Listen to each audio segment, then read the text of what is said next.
It has taken me 15 years to figure this out. What does it literally take for a self-employed coach or consultant or service provider to be very successful? I've come up with a list of 9 areas. There probably are more, but work with me on this. And I just realized you have to be somewhat to very successful in these areas to do those things self-employed. Number one, how well do you project a business vision when everything is working perfectly in your business? What is that like for the customer? What is that like for the business? This is the outcome. This is the reason you created the business. So a business vision is something a self-employed person needs to know. Number two, a preferred or perfect customer, buyer persona, whatever terminology you like to use. How well do you articulate who the person is that you're trying to reach? That's critical. Number two. Number three, what's known as a unique value proposition. What is it that you tell people that separates you from that landscape of people that are also in your business that makes them want to choose you specifically? One thing, by the way, and we'll talk about this a little bit later, I'm not a big fan of obsessing about competitors, but competition is real. What your attitude is about competition is important to know.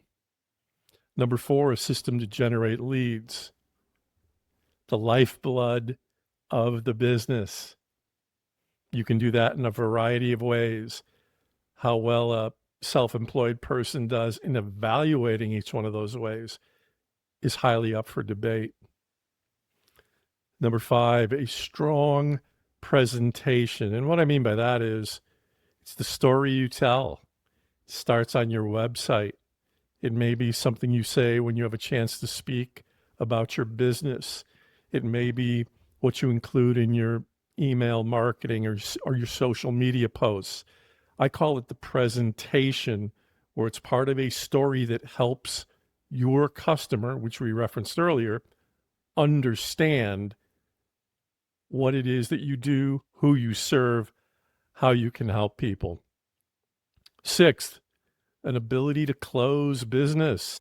You have to be, there's a sense of, I need to be a salesperson in some capacity to be able to close business opportunities in front of me.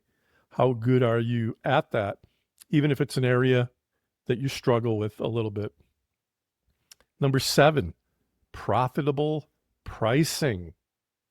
However you package your services to your customer, pricing is a critical aspect. Is your pricing too low to force you to do more of it? Are you good at pricing higher and feeling confident in who you are? Number eight, knowing when to pivot when something isn't working well. Part of being an entrepreneur, part of being self-employed is you will be involved in things that do not work well. Do you double down on those, triple down on those? How good are you at in knowing when to pivot? And number nine, do you have a desire to work less than 80 hours a week? I only bring that up. 80 is a random number, but it's not uncommon for a self-employed person, and whatever their definition of success is, to say to themselves, I've just got to grind things out, burn the candle at both ends to make it work. That you're entitled to have that viewpoint if that's what you want. Most people don't want that. And I think it's really important. That's another area in order to be successful as a self-employed business owner, is to really assess, how much am I willing to put into this? One of the things that a networking group does is it addresses primarily one of these 9 areas, and that is it can serve as a source of lead generation for your business. I propose a new paradigm, a new way of thinking. I call it the Freedom Business Forum. And look at it in kind of 3 parts. Master your self-awareness, which is really what we would be addressing in those 9 areas. Grow your business as you master those things and create your freedom, meaning have a plan so that if you do work a lot in the early stages of your business, you're ultimately creating more of an entrepreneurial mindset where you can begin to pull away from it due to the revenue success you've had, the delegation of building a business around you and being able to step back and manage it.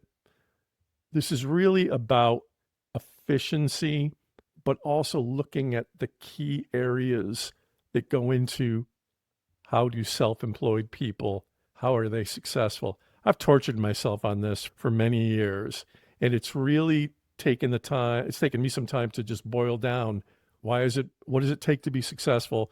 What are the types of challenges? And the reality is self-employed people do not have a place to go to talk about these critical areas. So what would your life be like if you could meet with peers and talk about everything from closing styles and pricing and what happens when you get stuck? And are you sure you're serving the right customer? Are you sure you have the right number of offers? Again, are they priced appropriately? Are you lowballing yourself? This is the thing that can kill a self-employed entrepreneur if they don't have this option. Freedom Business Forum is meant to be a place for you to visit multiple times a month with like-minded people and bring these issues to the surface.